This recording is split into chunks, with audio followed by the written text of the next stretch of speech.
Hi babe, you ready to show everybody our van? Yes, I am.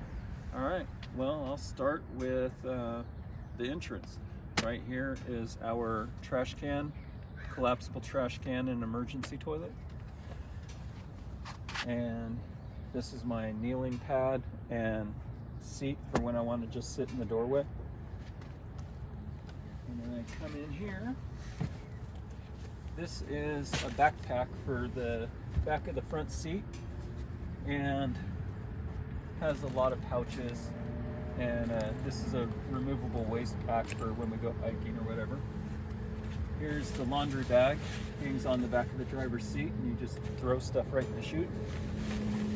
Here's our miniature oven. It runs on 12 volt and 120. And right there is the back of our freshwater tank. I have a little regular old backpack right there.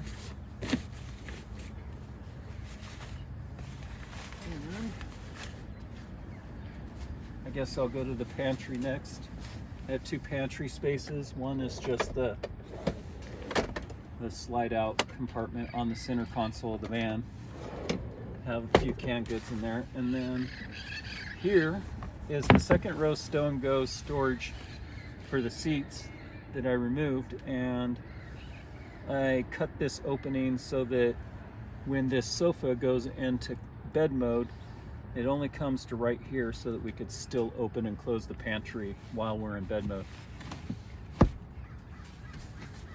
There's plenty of space in that pantry. I have to. It's enough to, our freshwater tanks are 2.5 gallons each, and I can fit 14 of them in there if I don't put any food. So it's a lot. We have plenty of so canned foods. 14, 28, 32, 42 gallons of water could fit in there if that's all we put in it. Very spacious.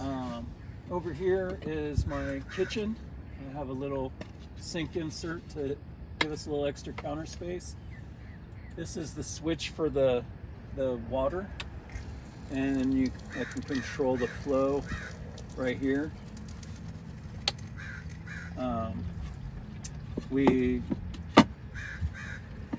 The sink is just a mixing bowl that I made into a sink, and this is a reverse osmosis water filter spigot for the faucet. We velcroed our soap bottle to the side of that. Over here is our toiletry kit. It's just a wire rack toiletry kit that you would have for home, but I drilled 4 holes in the countertop so that the wire feet go down into the countertop and it doesn't get sliding around while we're driving. Apparently we have a street sweeper going by. Here is our Amazon special generic K-Cup coffee maker. It does a fantastic job. Yes, Takes it about does. a minute and a half a cup. I love that thing. This is our primary cooking method. It's a 600 watt 8-inch skillet. Here is the coffee kit. It's removable. I could pull it out, refill it, whatever I need to do. And the reason it's removable is because the gray water tank is right here. I keep it right out in the open so that I could see when it's getting full, so I know exactly when I need to dump it out. And this is a 12 volt power center right here. I have USB type A and C on this one. This one's a 12 volt socket. I have a voltage meter right here, and I could turn it off if I want to conserve power. It powers usually just charging cell phones, and also a cell phone that I keep right here. That's sole purpose is just to be a Wi-Fi router. That Wi-Fi router is for our laptops or my Google Nest mini speaker. This is a little 12 volt electric windshield defroster. If I put it on the heat setting, then it does a pretty good job of keeping condensation down and making sure the van doesn't get too cold overnight. And the 100 amp hour battery you'll see in the back does power it all night if need be. This is the remote control for the Belt 2000 watt sine wave inverter. Shows the battery charge level, the voltage output, the load output, all of that stuff. So that's kind of handy. I can also turn the inverter off right there. So that's nice. I have USB rechargeable lights that I can turn on and turn off with this remote control. They're dimmable. I don't know if you can see that on the camera, but you can turn them down and turn them back up. And I have them positioned all around the van, even up in here, so that you could see what you're getting out of our clothing cabinet. And these can go, stick them anywhere I want. They're very practical. And underneath here we have more clothing space that goes all the way to the floor. And I think the next is this sofa bed. So this sofa is double-sided, has one sofa facing out the back, another one facing forward.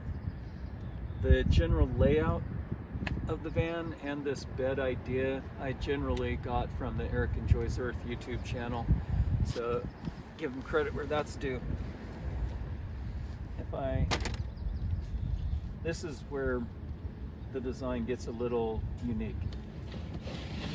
It just pulls out, and one motion everything falls into place.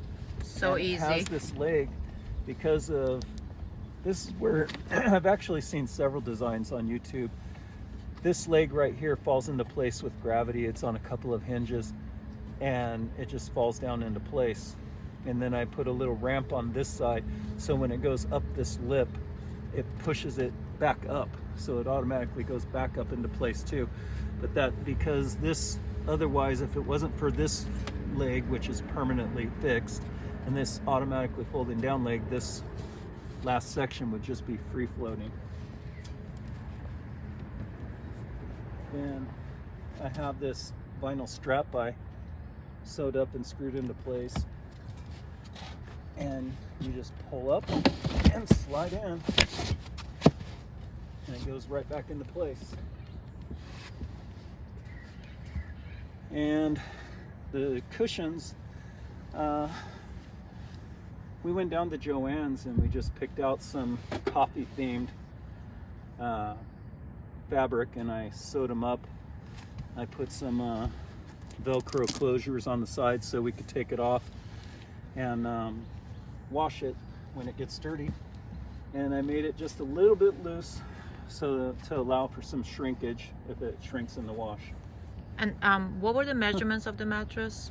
It's almost a The full mattress, size, right? Yeah, they're 40 inches wide, and each one is 18.5 inches this direction, 40 inches this direction. So it comes out to 74 by 40 when it's in bed mode, which is a couple inches taller than me. Well, about 1.5 inches taller than me.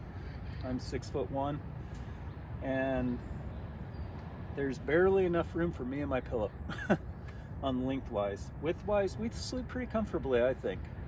Yeah, I think so. Then we'll go ahead and head around the back. Did you want to show the lights? Oh, yeah, thank you. So the van came with DVD players and 2 consoles, one here and one here, and they stuck down about this far, and that doesn't allow for a lot of headroom in a camper. So on this switch, I put the lights, and I put them, kind of modified them so I could fit them in this piece of plywood. And then I moved the HVAC controls from up here back to here, so that when we're sitting on the sofa bed, it's an easy reach. So if the van is on and we're sitting back here, we can have heating and air conditioning. These lights, you can turn them on and turn them off individually by doing that, or if I just want to turn them all off at once, I just turn the switch off. So, you're a tall guy, gave you more room. oh yeah, I needed that extra room. Yeah. I'm pretty tall for us to be using a minivan camper. Now we can go back to the back of the van.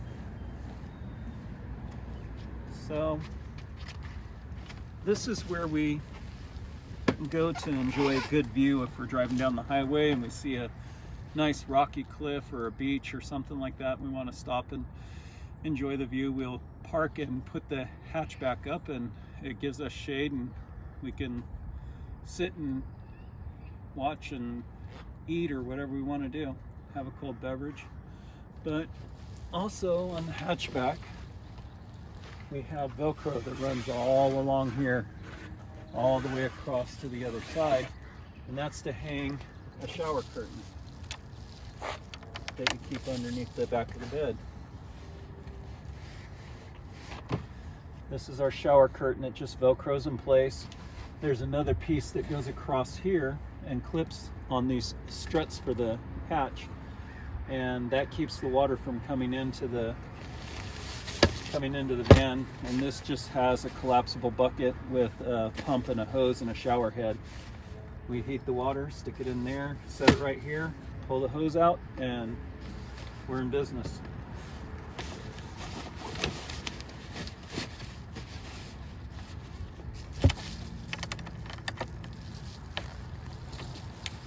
This is our inverter. It's a 2000 watt pure sine wave inverter. That's with that remote controls in the front. This is a DC to DC 40 amp charger from Renogy. It has a MPPT solar controller. These are the solar leads that aren't hooked up because we found out that the 40 amp DC to DC charger is enough to keep our batteries charged. Down here, you'll see I have a 12 amp fuse panel for all of the house 12 amp circuits. The lights on the ceiling, the water pump, and all of the other 12 volt items. This is just a little access to get to the battery. And around this side, we'll take a look at the plumbing for the kitchen. This is our freshwater tank. The line runs straight over here to the 12 volt ice maker pump, and it pumps it right into the faucet here. It's controlled there, and at the power switch. This is I got this at Home Depot. I want to say it's called a speedy drain or something like that, and it's designed to make a P-trap quickly in a confined space under a cabinet, and I couldn't quite come up with a proper P-trap, but I did get this trap in here like this, and the water just drains from my mixing bowl sink. This is a bar sink drain kit from Home Depot as well, and it just goes right through there and then drops down into that gray water tank. And that's pretty much it. Oh wait, this is the 4 gauge charging cable that runs from the front up at the alternator, goes to the battery in the front, and then back to the battery back here. So, or the DC to DC charger, so they can charge the battery in the back. And I do believe that's everything. We didn't make any modifications to the driving and front passenger area, so that's it.